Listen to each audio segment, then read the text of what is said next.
the neck on this thing is. Oh, roasted maple. God. Yeah.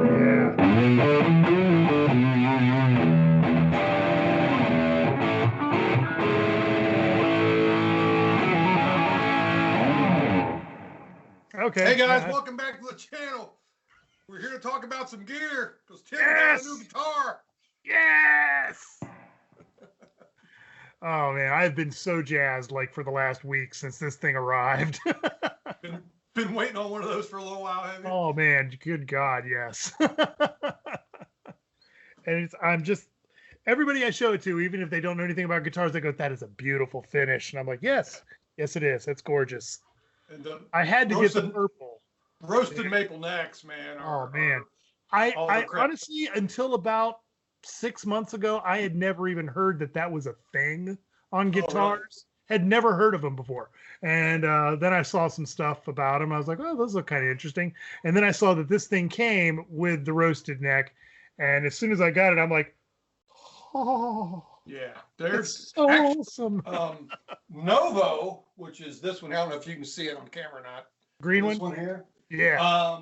And like my Charvel Guthrie Govan. I don't know if you remember that. Kind of looks like a Strat. Yeah. But it's Charvel. They actually roast the bodies too. Oh wow. So it, gets all the sap out and usually makes them lighter and more resilient and stuff like that. So, but maple necks. I've not all my guitars. I have them obviously. Actually, I probably have more guitars that don't have roasted maple, but the roasted necks are sweet.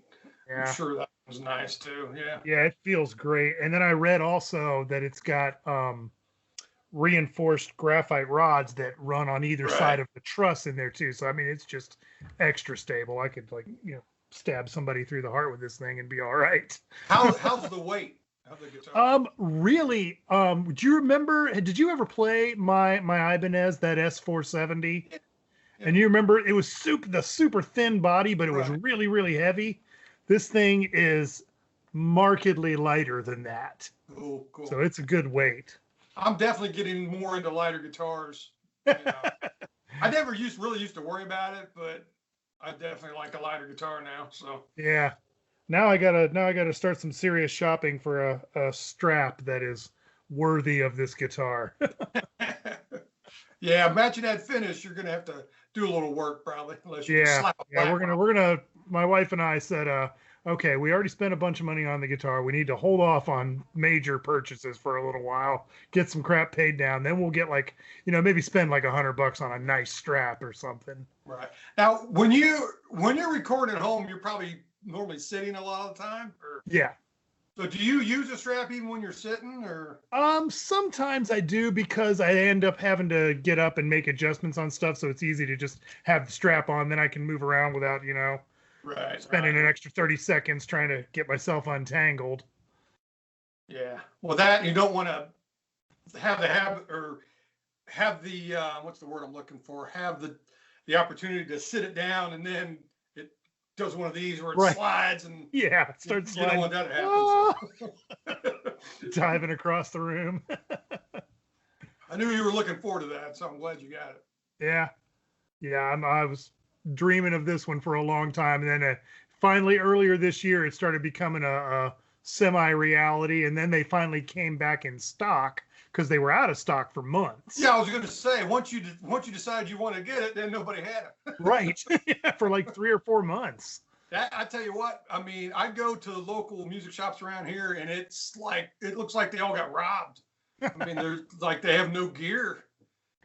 And I went to the Guitar Center in Columbus and a couple weeks back, or maybe like a month back now, and walked in there and couldn't believe it. They were full of guitars. So I don't know if it's just since that's a larger location, if they get, more in, or if they just didn't sell anything, but they had a lot more. So yeah, there's only in my area, there's like one music store here locally. And I probably haven't set foot in there in 2 years. Is it CA or? Yeah. Okay, yeah. Yeah, that's the only one around here. There used to be 2 others, but they closed a few years ago. Really? They were just small places. I can't remember the name of one. One was Moore's Music, and I know that one closed. It's like a vintage furniture, like a antique place now. Oh, wow. And then there was another place across the river in Wheeling, and I can't remember the name of it, but it closed too. So you do most of your shopping then online for that kind of stuff, or Yeah, yeah, totally online anymore. so where did Yeah, that come from? this one I got from Musician's Friend. Oh, okay.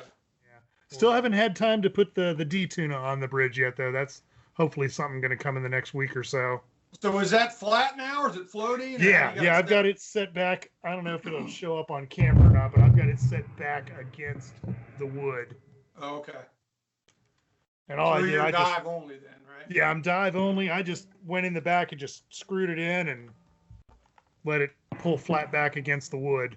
Well, that's good because you're going to need it that way, if you put the D tune on. So Yeah. Although I'm told the D tuna will actually work with even if you're set a little bit floating, but I just figured if I'm getting an EVH guitar, I should set it up like Eddie would have set it up. I've never had a D tune on anything where I had it floating.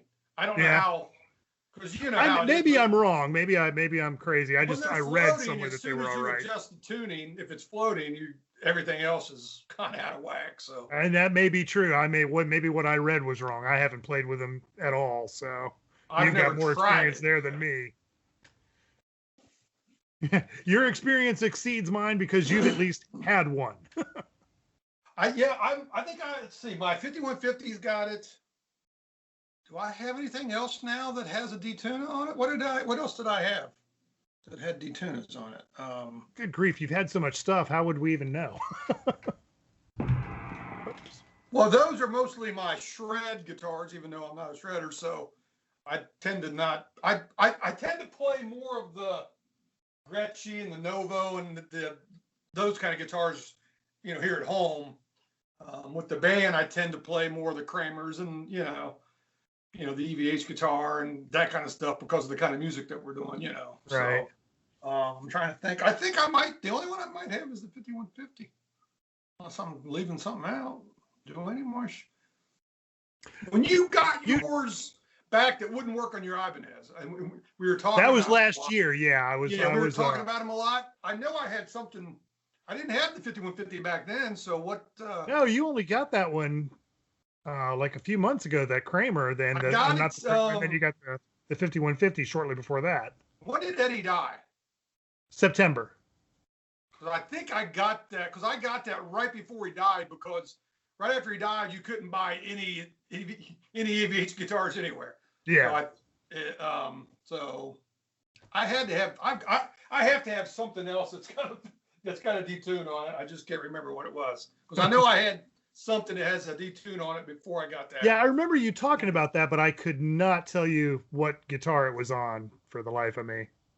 Because remember that first guitar from Sweet Cheetah, and we just called it the X-Wing, and it's not called that at all. It doesn't even really look like an X-Wing, but we always called it the X-Wing. And in my brain, well, it was just the X-Wing guitar. No, that's not what it was. So I had to try and find the name of it. Yeah, I do. I got. Let me see if I can show you this. Yeah. Let me see if this will work. I got a pretty good idea. There it is. There it is right there. There it is. It is called an Electra Westone Futura. Futura. Okay. Yeah. I remember the strap used to always come off yours. Yes, like every 5 seconds. You'd be seeing me in a video and you'd pan over and there's Tim playing and then you'd pan away and pan back and my guitar was on the ground. It was that silver lightning bolt that you gave me. The strap, yeah. The silver lightning bolt strap, yeah. And the holes where they went over the strap pegs were so worn out that they wouldn't even stay on there if you looked at it funny. We didn't even know what strap locks were back then. I would run this Futura into the Ibanez Sonic Distortion. And then into the stereo chorus. The Sonic Distortion's a great pedal, I think. I always liked that. And I borrowed both of those from you. Those were your pedals. Oh, really? Yeah. Well, what was I don't know whatever happened to them. I guess I gave them back to you at some point. What was I using for overdrive back? You were using, I think you were using the HM2, or either that or you had a DS1.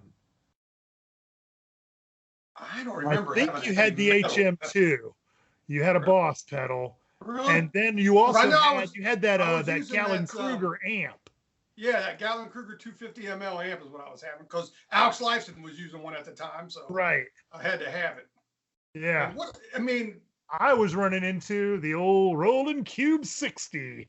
is that the amp you were using in China? That's the amp. It's a picture. It's not the one, obviously, but Well, yeah, yeah, but I remember it because it had two inputs on it. It had two separate volumes for each channel, and I ran my keyboard into one channel and the guitar into the other. oh, that's right. That's right. Yeah, yeah. Yeah, because I had no real gear. That Futura came from the bass player, Mr. Dezay. Oh, is that where you got that guitar from? Somebody, well, he gave it to me. He got it from like a roommate of his or a friend of his brother's or somebody that he knew that didn't want it anymore. So he gave that thing to me. And then I remember you and I took it and put one of those Kaler tremolos on it because We the did. tremolo it had was just one of those really, really crappy old like stock looking Fender, like an old Strat tremolo, but even Right. worse.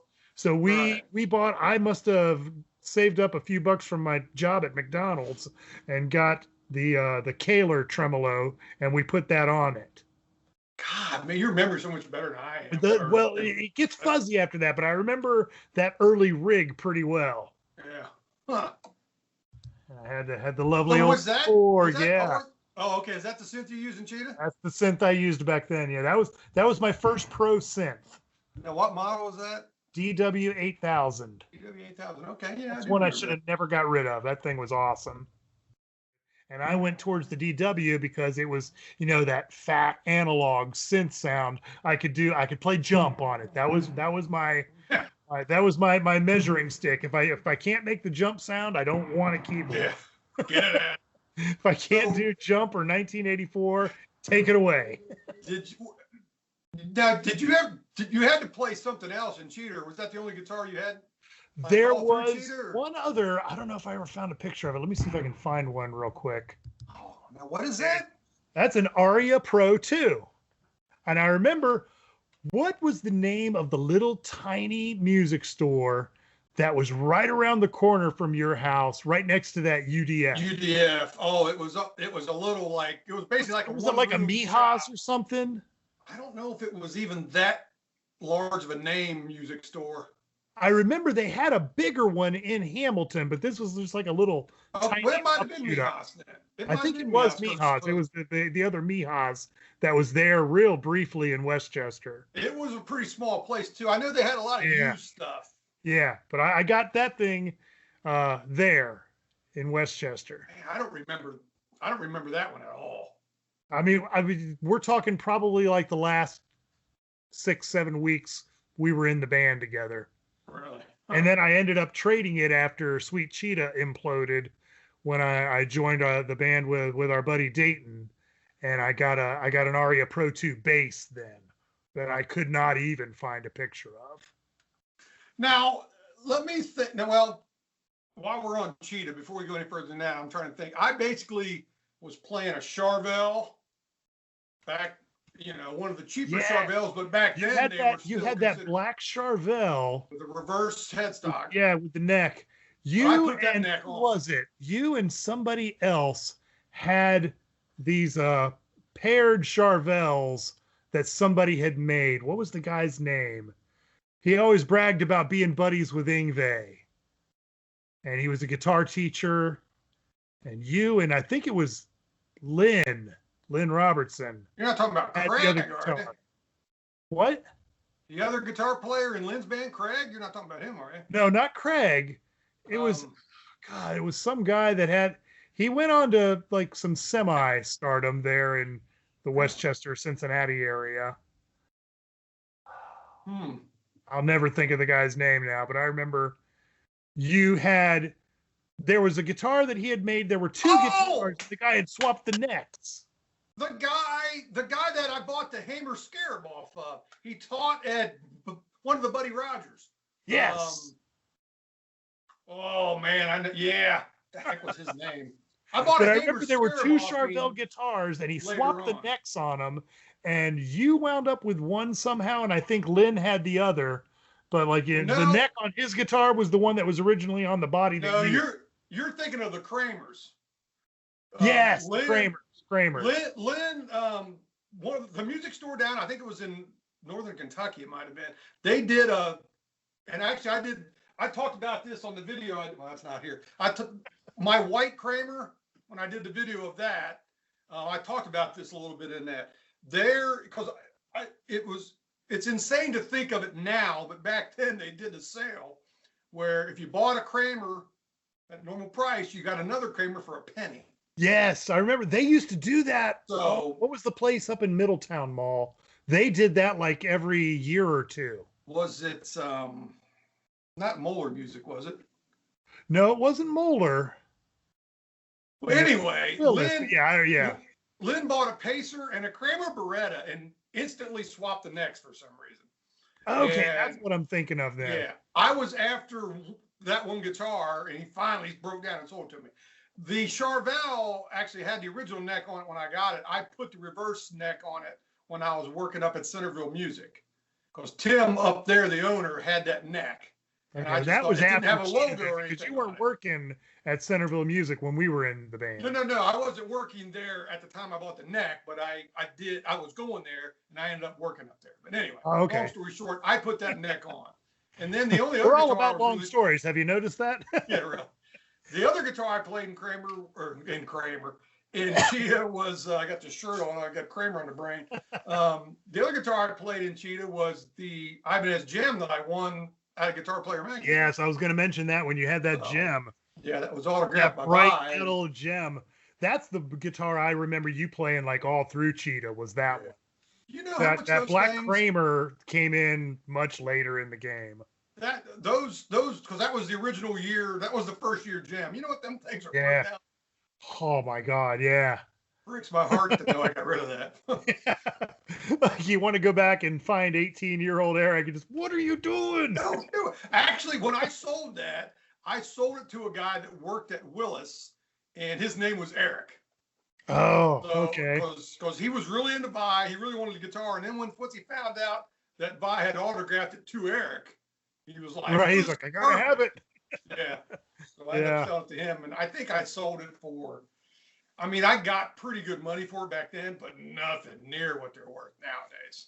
You know, speaking of the instruments that you would never think you kick yourself for getting rid of, do you remember this bad boy?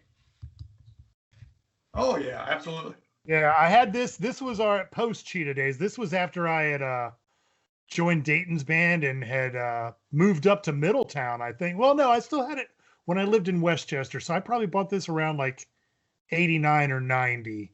And were you playing that in The Difference when I joined? Was that your main guitar in that, or did you already have the Ibanez? No, I already had, by that point, I had the black Mexican Telecaster, the Fender, the Mexicaster. And that's what you played in The Difference? Yeah, I had that black Telly then. Okay. Because I remember you and I went to Moeller there around the corner from you, and we bought that mother of pearl pick guard to go on it because the plain pick guard that it came with looked like garbage. I do remember that. Okay. So you and I were never actually in a band when you had the HM strap. Not when I had the HM, no. That was kind of sad, though. I did find, though, for proof of ownership, I did find one picture of me playing the guitar at Dayton's house. Look at that hair and those jeans. Yeah, you must have been crawling around a lot in them jeans. They got my knees. Look at that toothpick legs sticking out of that thing. They reissued those HM strats like last year. I know. Before, and that's, you talked about what's the gems worth now. The old HM, the original HMs now are worth like hundreds more than they were back then. Because I paid maybe $500 for that thing brand new. Which was a lot of money back then. Well, it was, but yeah, now these things are going for like $900, $1,000. Oh, are they really? Wow. Yeah, they're crazy. That was a good guitar. Oh, it was. I don't know. That's the one guitar out of all my ownership of guitars that I was like, man, I should have never got rid of that thing. Right. I don't know if the reissues are as good as the originals were. Yeah, I'm not sure about that either. How good those are holding up. So then let's see. Well, you did the Corsair gig. Yeah, that was what we were Corsair, and then that kind of morphed into the difference a Oh, it couple did. years Okay. later. I was thinking Yeah. Corsair Well, was no, a there was totally kind of a different break band. in between. There was kind of a break in between. Dayton and I Because would you still guys were, get together and jam, but we didn't really have a band at that point. I think the difference was generations before I joined. It was Wasn't it? generations before you joined, and we had a guy named Johnny Loud, who was our singer. He was one of our buddies up. His name's John Helfenstein, but we called him Johnny Loud. Oh, He okay. worked on the radio station there on campus, and that was his DJ name. So everybody just called him Johnny Loud. And I know Paul DeZay had a friend that everybody called Robbie Ride. I don't know what his real last name was. I'm going to venture a guess it wasn't Ride. But could he have possibly been the one where the red X-Wing guitar came from? it's entirely possible. We'd have to ask Paul. I don't know if he would Yeah. know that or remember that or not. It being 30 some years ago. We're not that old. Clearly not. This is silver hair color. This is spray paint. Yeah. Like Ace did on the first album. Right. Yes. Okay, so you and I didn't do anything after Cheetah together until the difference then, right? So yeah, which would have been, God, what would that have been? Like 93, 94, somewhere in there? I was wondering if it was even that late. I was thinking like 92-ish maybe. Yeah, maybe like 92, Honestly, I don't 93. remember, but Yeah. Well, because I didn't go to college until 91. And I know it was at least a year or two after that because we had already gone through a couple of iterations of generations before we started Right. calling it the difference. And then you joined the band. Yeah, because you guys had been a band for a while before I joined. And I actually just came over, I think just to check you guys out or something, because I hadn't seen you in a while. Yeah. Well, I think we were shopping for a new guitar player around the time anyway, and I think Paul DeZay kind of, he said, "Hey, why don't you come over and just listen?" And that was way to try and suck you in. I came over under the impression of just hanging out and checking you guys out. Now, if Paul had an ulterior motive or something, I didn't know about that. I think that had been discussed beforehand. Well, we see if Eric might be a good fit. Okay.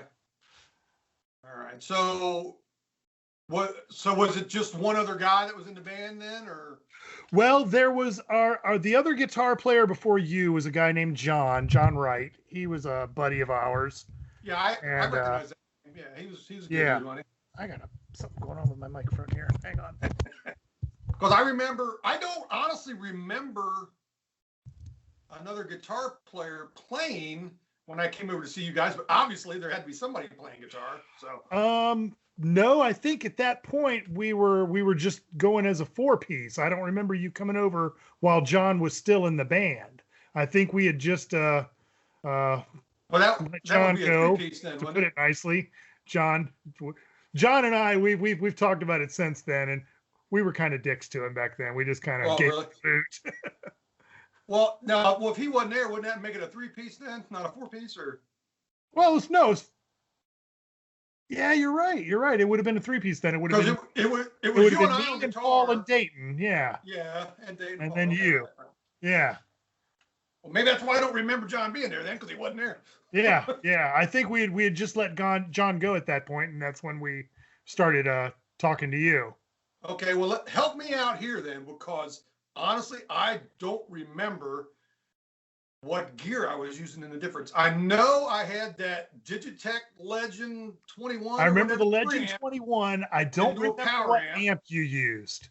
Well, I just had like a rack power amp. Yeah. And then I ran that into that same 412 cabinet that I had gotten from Lynn. It was actually Tim Purvis, the bass player for Asylum. I think it was his old cabinet, and I somehow ended up with it. I used that cabinet for years. That was an old Ampeg 412 cabinet, and it was a beast. Remember how good that thing always sounded? But I can't remember what guitar you had. Yeah, I don't remember the guitar. I do remember. It was a Fender. I remember it had those lace sensor pickups in it. Well, that's what color was it? I think it was blue, wasn't it? I had wasn't a it blue one and a silver one. Those are the ones you played when you, me, and Lynn, and then Paul was playing bass. I think it was Paul playing bass, wasn't it? And you were on guitar. When you and I or, played no, with you Lynn, were it was playing just bass. the three of us. You played the guitar with the lace sensors later on. Yes, I did. Drumming by then. Yeah, that was after the difference had broken up, and you and me and Paul decided to try and continue on as a three-piece, and that was when you had switched to drums. Right. But those were I didn't think I had those Fenders that long ago, but maybe I did. Yeah, you had that. I remember that's what you were playing then. Now that I think about it, you were playing that Fender in the difference. You may have just gotten it around that time. Those things were turds. I mean, they played good, but those lace, I'm not a fan of those lace pickups anymore. But I must have been back then, I guess. I remember that too. Through a Digitech, you could put like a, I don't know, anything through it, and it would have sounded all right. I had a silver one, and then I had a metallic. It wasn't powder blue, but it was kind of it wasn't dark blue. It was kind of a gunmetal blue or something. Yeah, and that's the one I remember. I put those perloid pickguards on both of them. Yes. I remember that. Yeah, and that's at the point then I had my the black telly, and I had that Sound City head that I had found at, what was it, Central Music Central, whatever that place was in Middletown. Ooh. I think it was called Central Music. I tended to go more south. There. And then, remember, then the head blew up the one time. We went upstairs for a break or something. We went up to have a snack or something in Dayton's kitchen, and we came back down, and that thing was smoking. Really? I don't remember. Yeah. What were you using for a cabinet? The 412 that I had for a while at that point. I had gotten a 412 from Willis Music. And do you remember the head I used to have briefly? It wasn't a Fender twin reverb, but it said twin reverb on the front. And somebody had replaced the knobs with fluorescent yellow and pink rubber knobs. No, I don't. Oh, man, I wish I'd had a picture of that. That thing was crazy. I think you may have already I bought it because the knobs just looked amazing to me. But it was just like a 100-watt twin reverb knockoff head, and it came with a 412. And the 412 worked great, but the head died, and then I found the Sound City head in Middletown. I used that for maybe about a year until it died also. And that's when I got. Remember, I had that PV Rockmaster preamp and then a Crate power amp. I do remember. Yeah, I remember those too. I think when I joined, you were already using the Sound City head, and then after it blew up is when you got the other things. So. Yeah. And I got that PV Rockmaster because, do you remember Rogues Gallery? Right. The band I'd hung out with out in Lebanon, Ohio. Their guitar player, Randy, had a Rockmaster in his rig, and I loved it. Yeah, well, back then, that era, getting the preamp and a separate power amp was kind of, we were all doing that at the time. Yeah, I think that's what everybody thing to do. And then you'd have whatever rack effects you could jam in between there. Right. So how did you end up getting the Ibanez then? The Ibanez guitar that you still have? The Ibanez, well, remember in '95, I got a small inheritance from my father passing away. Do you remember vaguely? I got a small inheritance, and I blew it almost immediately buying a 6-string Ibanez bass, and I bought this gigantic full stack amp setup. They were called Gens-Benz speakers. Oh yeah. And it had a 118 on the bottom, and it had a 210 with a horn on the top, and then it had an SVT3 Pro. I remember that was the head for it. I think I remember that setup at my house at one point. I think that's the setup I used. That's the rig I had when you and I and Lynn had our one jam session together. Yeah, God. And I had that red bass. It was a 4-string bass because I bought the two basses at the same time. I bought the 6-string Ibanez that was like a green finish because I wanted to be John Mayung so bad. I wanted to be John Mayung. Yeah, because we had just gotten into Dream Theater. Yeah. Images and Words had just come out like a year before, and we were like, oh. And but that bass, I cannot remember the name of that bass. It was something that we had got at Molder Music, and it was a handmade thing. It was just a one-off, one-of-a-kind bass, but it was made out of the densest, hardest wood I have ever felt in my life. Like the I body of this thing remember felt like it was made out of stone. it It was was so really good. cool looking though. Yeah, it It was was really awesome. cool looking bass. But the way I wound up with the Ibanez was a year or two after that. So like maybe 96, early 97, I wanted to get back into guitar. So I took that whole rig back to Moeller and I traded it in even for the Ibanez. And I got the Ibanez and I got a Digitech RP3 somewhere around then. Really? Okay. Yeah. And And I've you had the still Ibanez ever since. you have that Ibanez to this day. That's Yep, it's pretty amazing. right over here in the case. That's pretty amazing. That I mean, I've was got some where guitars the that I've had rotating for a long door, time. the revolving but, door of guitars finally slowed down. yeah, I've got some guitars I've had for a long time, but I don't think I've had any that I've had that long. Yeah, I mean, yeah, we're talking probably close to 25 years that I've had that Ibanez now. And that's been like my main until last week when I got this baby. Yeah. That was my only electric guitar. I Well, had a you got couple to of think acoustics and I had a bass, but that was my only electric. you got a nylon string, don't you, right now? Yeah, I've got a nylon string and I've got a cheap acoustic electric that I bought about 9 or 10 years ago. And Well, you got to think I it. quit. Remember, when I got into playing ice hockey, I quit playing guitar for I don't know. Well, let's see. I Probably started would have playing been around guitar the time I again got the Ibanez because you and I remember got together one time after that. when you were in Oxford, right? Yeah, when I lived in Oxford, and it was probably We wrote some after stuff. that you stopped playing for a while. Well, I mean, I'm trying to think. I didn't start playing guitar again until after my mom passed, which was 2013.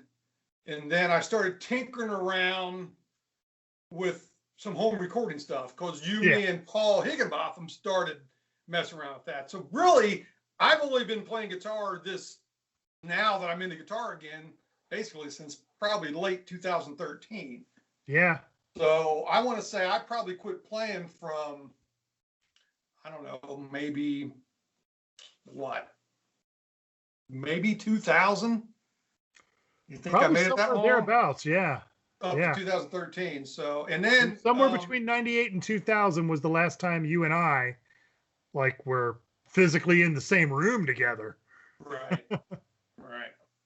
Because I got heavily into photography for a while. So I know I sold a lot of my stuff and bought gear for that. And then the old ice hockey thing kind of took over for a long time there. So, yeah. And now I spend every available cent I have on music crap now, it seems like. So, but that's funny because I can't remember a lot of the gear that I had. I know I had some pretty good gear back when we were kids, but I got nicer gear now, obviously. The first guitar I remember you having was that cream-colored Fender Strat when we first met. Back in it would have been 83, that fall of 83 when we started high school. That was probably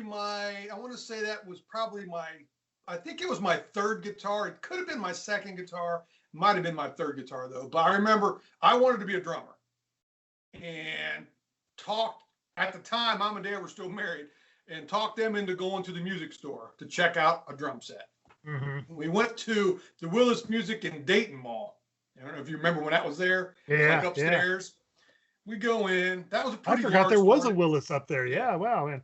This is actually news to me. I don't remember you ever saying that you wanted to be a drummer originally. I always remembered you as a guitarist, and then drums became a thing later on. Well, we sat down, or I sat down behind a drum set. You got to figure at this time I'm probably, I don't know, 12.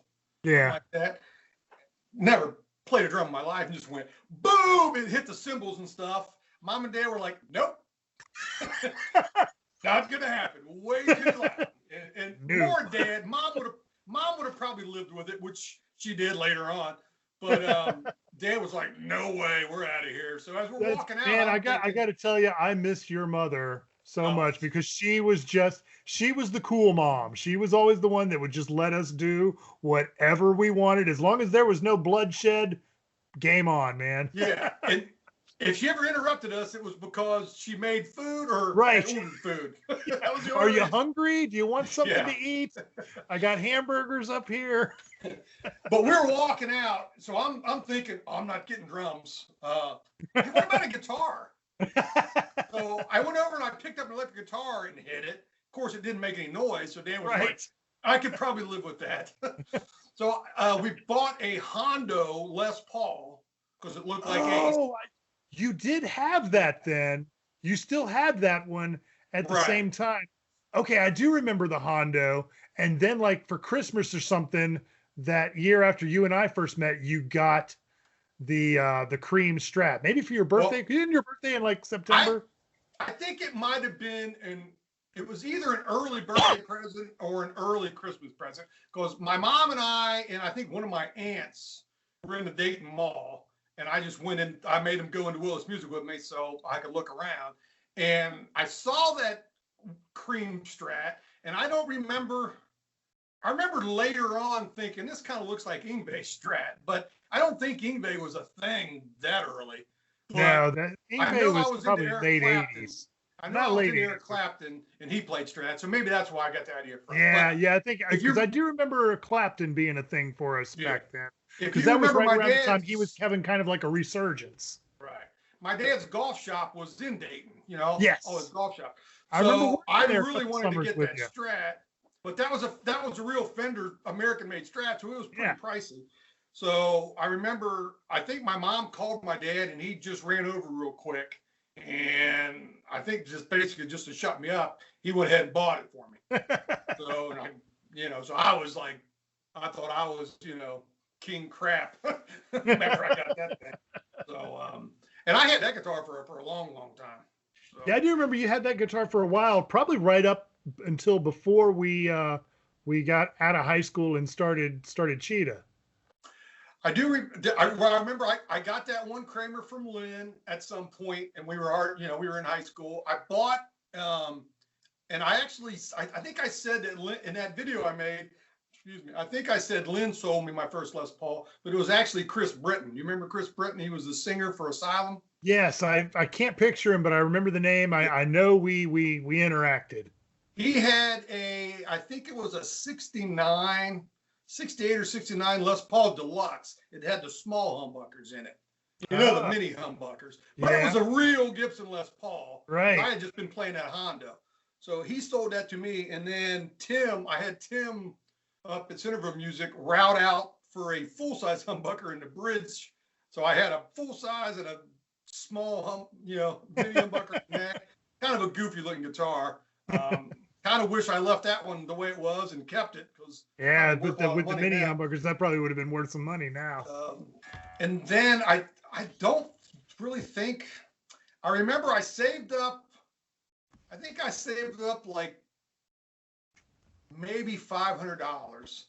And do you remember that Washburn Ace Frehley model guitar that came out? Yes. It was kind of an X-looking weird thing. Yes, I do remember that. Lightning bolt that went halfway up the neck and stuff. Right. Well, I made my mom take me to Buddy Rogers because back then I'm just thinking, well, I'll go to Buddy Rogers and I'll buy that Washburn guitar because surely they'll have one.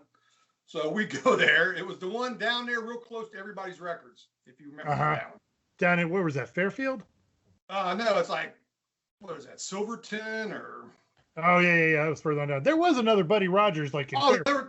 There were like 8 or 9 of those all over town. But oh, man. That was like the one I used to go to a lot, probably because it was near everybody's. But so we go in there and I got I think it was maybe $500, which back then was a ton of money for a kid. And yes. I said, yep, I'd like one of those Washburn Ace Frehley guitars. And the guy's like, what? What? So luckily I had the Washburn ad out of a magazine. There was no internet. I couldn't whip it up and show him, but I had the ad with me. And I said this, because they were a Washburn dealer. Yeah. So I thought, well, they didn't have one. So he breaks out his Washburn information, and it was like $1,200 or something like that. God. And I was heartbroken because I couldn't get Yeah. this guitar. So I ended up buying I think it was a Washburn, but it was like kind of a weird shaped, almost like maybe like an X, kind of like that Kramer that I got recently. I think it was something like that, but it was white. I don't even know if you probably don't even remember. I didn't have it. I don't remember this guitar at all. And then I think basically I played those guitars for a while until I won that Ibanez. And then I bought another cheaper yellow, same color yellow as the Gem. Yeah, I do remember you having the second yellow Ibanez. And that was kind of like my backup to the Gem. Yeah.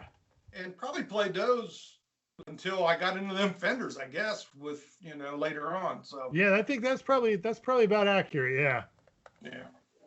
But anyway, fast forward to now, and I got a few more guitars than I had when I was a kid. Just a few. And I'm a big, I don't know, you probably can't see, I'm a big Kemper guy. Yeah, I know you've always talked about the Kemper stuff. I've been diving really into, necessity for me. The last amp I got, my wife bought for me for my birthday. And we were just talking about this earlier, trying to remember what year it was. I think around 2004, she got me a Line 6 Spider 2 when those had first come out. And that's the last amp I bought. And I honestly probably haven't even used it in 2 or 3 years. I think I plugged it in once or twice to run my Ensoniq keyboard into so that the kids could sit and plunk on the piano. Oh, right. That was about it. But I haven't used it for guitar in I don't know how long. So you're pretty much using all virtual rig now. I am completely ITB now in the box. And I've been really loving Amplitude 5 just for the versatility. Right. Well, that was always my big problem was back, when I only had that sonic distortion going into a Cube 60 amp, you couldn't get a decent guitar tone. And then the rigs that I did have, the bigger rigs like that Sound City head, and even when I got that Rockmaster, I could just never get a good saturated tone. And I always thought it was because, well, you got to get a loud amp to get tone like that. So I was always looking for more power and more distortion. And then I had it was like a light went off when I got that Line 6. And say what you want about Line 6 being like kiddie toy amplifiers. I put that thing on its version of a Marshall model, and suddenly it was like, holy crap, that's it. I didn't need more distortion. I didn't need more volume. I just needed a better amp. Gotcha. And suddenly I was like, the light went off my head. I was like, oh my God, there it is. And so then I started getting more into the modeling stuff, and I'm like, well, there's the sounds I've been looking for 4,000 years. Right. Well, I mainly got the Kemper because at the time I bought the Kemper, I wasn't really playing in a band, but I was doing a lot of home recording. Right. And I think the very first recordings I did, I had something like Amplitude, didn't I? Ain't that what I was using? Because shortly after I bought that, there was something you bought. It was rack. From it's from Positive Grid. I remember that. Oh, you're right. It is Positive Grid. Whatever their version. One of their early packages. You had that. I ended up getting a Kemper because I just thought, well, that's for recording. I'm just going to go this route. Right. Now, but my first Kemper, this one is non-amplified. So once I got messing around with the band, I thought, well, I'll buy a power amp. But then this is like the head version, what they call the head version. Mm-hmm. And I thought, well, this is going to be kind of a pain. So I found a deal on a powered rack Kemper. Mm-hmm. So that way I could get my Kemper sounds, and it had the amp in it. So I just needed a cap. So I went that route. And then I ended up buying the third powered head that I use in my, guitar cave or whatever you could call it, with an EVH 2x12. And that's basically, I play that amp probably more than anything because it's what I play just around the house and stuff like that. So, but it's cool. I can have. Well, I'll say for live playing, I mean, yes, you're going to get these classic tones from all these vintage amplifiers and stuff if you can afford to have those things around. But if you're playing in a band and you're playing out and playing gigs, holy crap, get a modeler. It's so Well, much less that's gear to lug yeah, around, and you can just dial in that sound, and boom, you're ready to go. right. And what I like about it, I mean, obviously going from home volume to when I play with the band, I got to tweak the profile a little bit because Right, when you get that loud, it always sounds a little different, obviously. But once you tweak it in and you save it, it's always the same, right, which is good. right, and that's what's And great too. You dial that in for your home sound. You dial that in for your live exactly, sound. You dial that in right, for your practice sound, and you got it's the same tone, but you got your different volumes, and everything's gonna translate. right, right. So I'm a huge fan. The Kempers unfortunately aren't cheap as far No, as modelers go, or it's not even really a modeler, it's more of a profiler, but right. they're one of the most expensive ones, unfortunately. I mean, I could have went with maybe an Axe Effects, but I don't know much about Axe Effects. That's like the one that I didn't really use that I've much. I had a heard Line good 6 and Helix bad for a stuff long about time. it. Yeah, Helixes I've The heard were Helix really is nice good. too. Yeah, the Helix is good. I personally like the Kempers more, obviously, because I've kept them. Yeah. So, but I got my two newest guitars are I don't know if you can see them. I got a silver Gretsch. Well, I did the video for it. Yeah, yeah. And there was the red one too that you got recently. This one here. Yes, that one Yeah, back there. God, that that's the thing's Setzer. gorgeous, man. Yeah, That thing I is like both. gorgeous. I've come. I think I'm finally realizing that I may be like a Gretsch guy because the the pickups, the filtertrons or whatever you want to call them. I just really, they just work for me. I just And it's really, so really like funny the thinking sounds. about gear like that, coming from the school of the 80s like you and I Oh did. yeah. No, You see something like a Gretsch. Who played a Gretsch? Who the heck plays Gretsch? Like Brian Setzer, maybe? yeah. I mean, other than, this Ace Frehley Les Paul, I would have played that back in the day. Right. My Ernie Ball Majesty, which is off camera here, I'd have played that back in the day, but Yeah. I wouldn't have been caught dead with any of these guitars back when we were Those are kids. old man They guitars. yeah, exactly. And But oh crap, we're old men. but like I said, when I go to band practice, I usually take two guitars with me in case something happens. It's usually one of the Kramers. I used to take my Majesty a lot. I don't anymore. Sometimes I'll take a Schecter. I've got a Schecter Sun Valley. That's got the what do they call that? Where you flip the switch and it's like endless feedback. What do they call them things? I'm not sure. Sustainiac. Oh, It's got okay. like a switch, Okay. Sometimes I'll take that. Lately, I've been taking. I'll take the 5150, that rocket red one that I did the video for. That works good. It's got the same pickups your guitar has. And Yeah, those yeah, I pickups remember you are saying that. fire. And I'm telling Those you what, pickups are I'm in love with fantastic. this thing already. This thing is, obviously I've always been a huge Eddie fan, so anything with his stamp of approval on it, I'm going to be like, yes, I'm there. Give me the Kool-Aid, I will drink. But I mean, seriously, as soon as I picked this thing up, I was like, this is my main guitar now. I love this thing. Hold that thing up again. Hold that up again. I mean, Definitely it's like the finish on that. yeah. Looks good with that neck too. I like how Yeah. the roasted maple is a little darker, a little richer looking. Yeah, yeah. And I mean, the color scheme on this thing is just unbelievable. And I mean, I'm telling you, as soon as you sit this thing against your body, it's like you just kind of relax into it. And you're like, all right, let's play now. Oh yeah. Yeah, I've got a Wolverine. Or a Wolverine. No Wolverine. I've got a Wolfgang. They are very comfortable guitar. they're very comfortable. So Yeah. And I mean, I loved my 470. I still do. I love my 470. And that thing got to be so familiar to me that I was honestly a little bit nervous. Because, like I said, I haven't had another electric in the past 25 years until I got this thing. Because I was like, I've really been dreaming about one of these, but I'm afraid that I'm so used to the Ibanez that as soon as I pick this up, I'm going to be like, this doesn't feel right at all. But man, just feels like I just sink into it. I remember your Ibanez having a pretty thin neck on it. Yes. Thin this way. Yes, so it's very, very thin. That's it's thin, a lot right? thinner. This one is not as thin. This has got a way fatter neck, which was one of the things that was really concerning me before I got it. And I mean, my hand just sits so nicely on it, and I think it's because it's shaped a little different than like a standard, like a Fender thicker neck would have been. Right.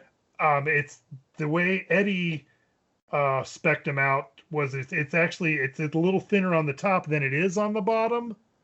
So it's like your thumb just sits in a really comfortable position automatically, and all the way up and down the neck. It's like it's a worn in pair of shoes already. Does it now? Mine has rolled fretboard edges. I'm assuming that does too. Yeah, yeah.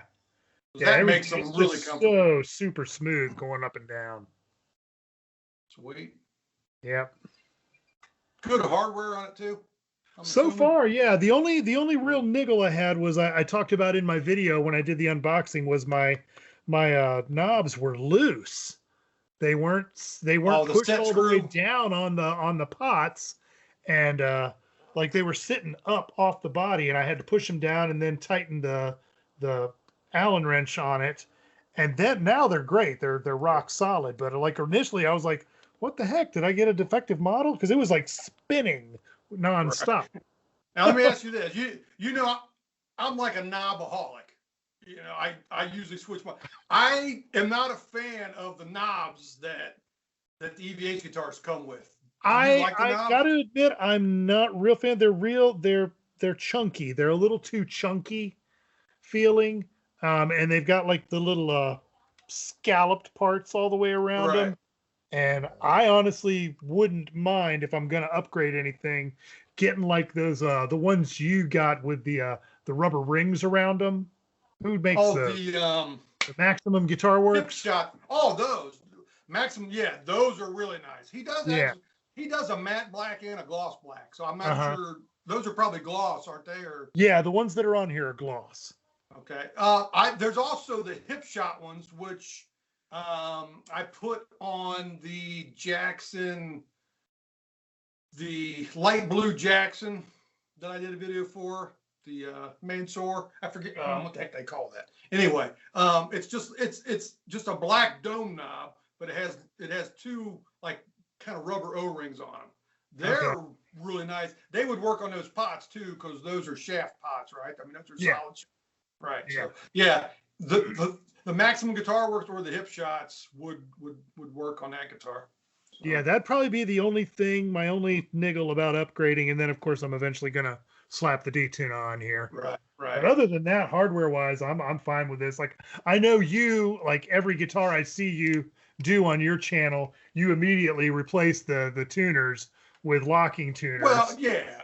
but I'll do that with the locking nut on here. I just don't even see a need. I just do it because restrings are so easy. You just pull it tight, lock it. But I mean, I'll do even on a guitar like that's got good tuners. I'll still put locking tuners on it if they're not already locking. So that's just I'm crazy. I have to have locking tuner. Even my guitars that have like vintage tuners, like the old style tuners. Yeah, there's companies that make locking versions of those. Oh, okay. I have those. Yeah, so you get those, so you still kind of get that vintage look at least. Yeah. Well, it's a different size hole too. Oh yeah. Like it's instead of being 10, I think what are they 10 millimeter for like these? I think the vintage are like 8.5 millimeter or something like that. So it's either route the hole out, which then you might damage the headstock. Right, yeah. Or just use the vintage one. So I just use the vintage one. So have you recorded anything with this yet? I have not recorded anything unless you count the unboxing video. Yeah. No, I've been playing with a couple of things. I did something with my Ibanez a couple of weeks ago, and I posted something I was kind of starting to work on. And so I've been trying to compose some parts to go along with that, but I haven't really settled on anything that I'm digging yet. Right. So what are the plans for the Ibanez? Are you going to put it in like a different tuning, or are you just going to leave it the way it is? Or? I'm probably just going to leave it the way it is. Really, as far as different tunings, I might play with that at some point, but I mean, I get to play so infrequently compared to like you that I don't really get the time to experiment with it, and then you got to go through setup and rebalance and everything. So I'm probably just going to try it. There's this backlog of riffs in my mind that I just need to get down at some point and start arranging and fitting things together and trying to make some songs out of. Right. Is your Ibanez trem, is that floating? Yes. It is floating. Yes. Okay. But I honestly, since I put that tremolo on it last year, I've had that thing almost in a fixed bridge position. Oh, I forgot you barely had that. used Yeah, okay. You do have that. Because I was thinking, I've done a video in the past about how, I like to leave a guitar in like some weird, like open G or some weird tuning. Yeah, And and I was that's thinking, something I might think about doing. Just well, I maybe was thinking the setting it Ibanez up for that. wouldn't be ideal having that locking trim on there, but if you got the tremolo, you could probably get away with it. Yeah, I mean, with the tremolo on there, I've barely even had to retune that thing. Hardly ever. Like I maybe just a little bit of fine tuning, and when I start, it's like dead on all the time. I don't. Have I done a video for this yet? Have I talked to you about this one? No, you have not. What is that? Well, it's got an Evertune on it. Oh, yes. You told me you had gotten that one, but you haven't done a video on it yet. And I didn't want to get like a $3,000 guitar with an Evertune on it until, because some people online will tell you, oh, Evertunes suck, and then some people say, oh, they're the greatest thing in the world. So this is just an LTD. It was relatively inexpensive, but it's still a pretty decent guitar. It does have EMGs in it, and I haven't had EMGs in a long time, and this guitar has confirmed that I'm not an EMG lover. So these pickups are probably going to be history. But I mean, it's amazing because when I bought this, it was winter, and I set it up. I mean, it takes you got to dial it in. It takes. Yeah, it's going to take a while, probably. I pretty much just took a Saturday and just kind of play with it here and there and got it set up. So it's going through winter, and then it's going through, warming up a little bit, and then it's a couple weeks ago we had 90-degree temperatures, and now it's like 60 and cold, rainy, and you pick it up, and it's in tune, always in tune. That's amazing. And I mean, it's heavy because. I don't know if you can see, I can see how big that plate is. You can look on the back of yours and see the plate. Right. Your plate probably goes to like here. I mean, there's a lot of stuff going on in here. Right. Yeah. But I thought this might be perfect for recording because I like to double, rhythm a lot and stuff like that. So, yeah. Which is another reason why the EMGs are going to have to go because I'm just not a fan of the EMGs. But so I really haven't played with this too much. But some people say, you can't bend with an Evertune. Well, I saw somebody else did a video. Who did it? Was that do you follow KDH? I know who it is, but no. Yeah. He did one. He did a video about one a while back, and you can, you can set them up to either stay completely in tune no matter what you do, or set it up to bend and all that too. Right. So apparently there's a bunch of different configurations you can use on it. Yeah. Once you get it set up, when you put new strings on it, you just pull it through. Of course, I put locking tuners on. Pull it through, lock it, tune it up, and then once you hit it, you don't even really have to stretch them out that much because as they stretch out naturally, the guitar keeps it in tune. So that's amazing. It's it's definitely something that now that I know that I like this, it might just be replacing these EMGs to something that I like, and then this might be my Evertune guitar. Right. Or maybe later on down the road, I get like a really nice guitar with an Evertune. I don't know what I'm going to do yet, but at least right now you know that it's something that works for you. Right. And I honestly haven't been recording with it too much, because you know how it is. I've recorded with the new Gretches a lot lately, just because they're the newest ones here. But you know how it is. You get something new, you want to use it right away. So. Right, yeah. I was telling somebody else that commented about the finish on this one. I was like, yeah, I'm in love with it. And sometimes, like every time I get it out of the case, there's like a minute or two where I don't even play. I'm just kind of looking at it, going, look at it. Oh, look at that. Oh yeah, I should do something with this. Of the new Wolfs that are out, I think that's probably my favorite, finish. It's just a cool color. What do Yeah, they call that? yeah. That's And called Northern Lights, it right? kind of takes me back to the early days of the Ernie Ball Music Man, because there was a purple one of that early run of them. There was a purple one, a red one, and then Solid the purple, though, blonde right? one that I just remember that purple one, and I think it was in one of the videos. That was solid purple, though, right? Yeah, but Right, I mean, okay. you could still see the the Well, quick yeah, but it finish didn't have the to blue yeah. in it and stuff. Yeah, no, it didn't have the burst finish to it. It was just Okay, solid right. purple. Right. And I just remember, man, that purple is freaking beautiful. And if I get one day, I'm getting that color. And then it was like, this thing came out, and I was like, it's the step up from that. And I was like, oh, I got to have that. So is that color new for this year or for? Well, like they've been 2020 around or- since last year. I think they introduced them early in 2020. Right. But yeah, I think it was new for this model, because I haven't seen any others with this finish. Well, I know you've been wanting one of those for a while, so I'm glad you got it, man. I'm jazzed for you. Well, thank you. I'm really happy with it so far. It's just been awesome to sit and just feel it in your hands, man. It's like, all right, now I feel like I'm going to get some really good stuff thrown down with this. Has anybody in your family noticed, like, the wide grin on your face or anything when you get it out of the case? Or Yeah. All my kids are like, man, you like your new guitar, don't you? And I'm like, yes, Daddy does. Nobody touch it. That's right. Not a finger. Somebody, John Wright on Facebook, he told me, said, yeah, you're probably going to be going everywhere with that guitar from now on. Let's be honest. I said, no, really, I'm probably going to be like Nigel was in Spinal Tap. Like, don't even look at it. I wasn't looking at it. Don't touch it. It's quite enough of that one. I was just pointing. Don't even point. Don't even. You've seen enough of that one. Right. That's going to be me. And he's like, get away from it. Don't breathe on it.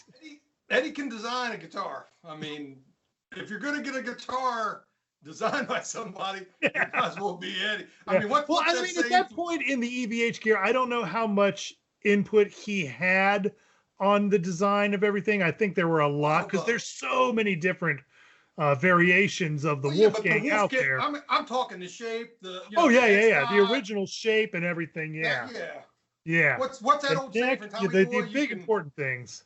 You can get a good look at a T-bone by sticking your head up a bull's ass, but I'd rather take the butcher's word for it. It's kind of the same deal. If you're gonna have somebody design a guitar, would you rather have Eddie design it or me? Right. Yeah, I mean that's pretty much the long and short of it. I mean, he's been my hero since '83, and I was like, if I'm gonna get my dream guitar, who do you think would have designed it?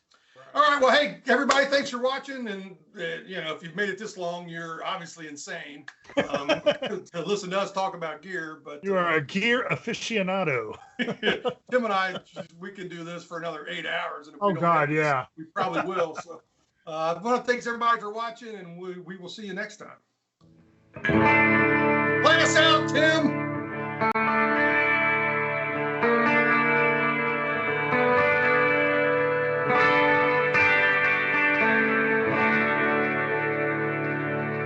See ya.